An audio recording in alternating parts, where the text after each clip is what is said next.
Each year, the conference draws more than 400 participants from across this great state of Missouri.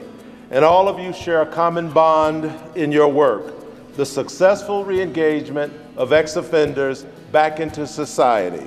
Work that makes an important impact on the more than 18,000 people annually re-engaging back into society after having served time as an offender. They return home each year, and also very importantly, they have to make sure when they return, re-engage not just with family, but also find jobs and also re-engage with all of those things that are important to all of us from a social level, from a spiritual level, and then just the other day-to-day things that make us all successful. So I'm always intrigued by the theme that's selected for these conferences, and this theme for this conference is no less intriguing to me, the Faces of Reentry. I want to make a couple of points about a couple of groups of faces that I think are sometimes not necessarily overlooked, but aren't brought to the surface or brought to the forefront as much as I think sometimes they need to be. This slide just represents for me the children who are involved in this whole process.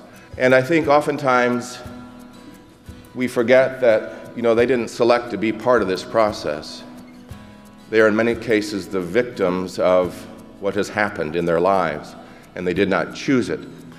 So anything that we can do to uplift these kids around this work, we need to do that in any way, shape, or form. Here's the other group that doesn't get a lot of attention. These are the faces of reentry too. All of you. All of you. These are the faces. Just remember that every time that you have a contact with an offender, you never ever know if that particular moment isn't the pivotal moment, the catalyst for them to come from the dark side to the good side. And you have to remember that every day. Hard to do, but it's really, really important. Make that contact meaningful. Keep that idea in mind that today when I meet with this client, we're going to talk about things, we're going to make a difference, and what I say, how I do, how I treat that individual can actually make a difference in their lives. And I think that is absolutely true as well. What you say to them, how you act with them, what you do with them.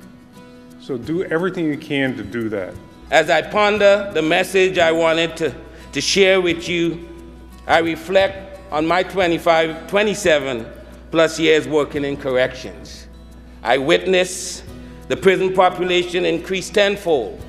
For example, when I began my career in 1980, there was approximately 30,000 federal prisoners and 30 federal prisons.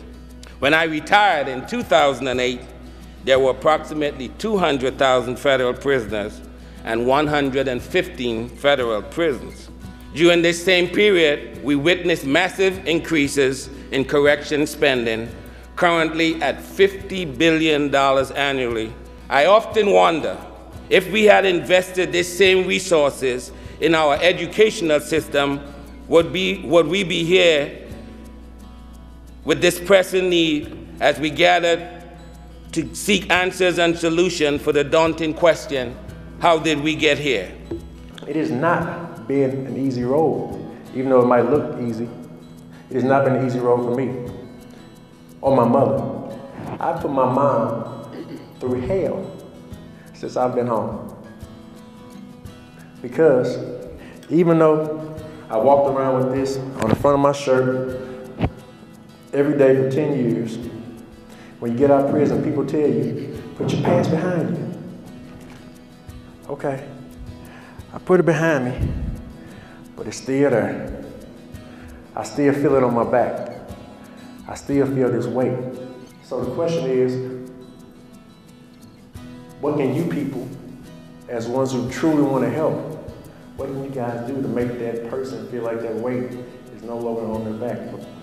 There's nothing you really can do specifically. I can't pinpoint one thing to tell you to make that person feel like it's going to be okay.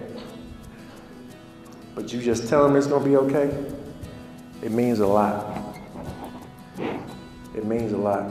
I went to all these things, all kinds of meetings with other parents that had kids in prison, trying to just so we could all pull together and help our sons when we came home. So that was the beginning of my thought to hire inmates, because I knew what my son was going through, the time that he was having. So when people started coming that had been in prison, and they talked to me, and I'm like, well, maybe I could give them a chance and see, because I know what my son is going through. So this is how I started hiring inmates. A lot of them worked out, and some of them didn't. As yesterday, I still hire inmates, because I do believe that somebody has to give them a chance.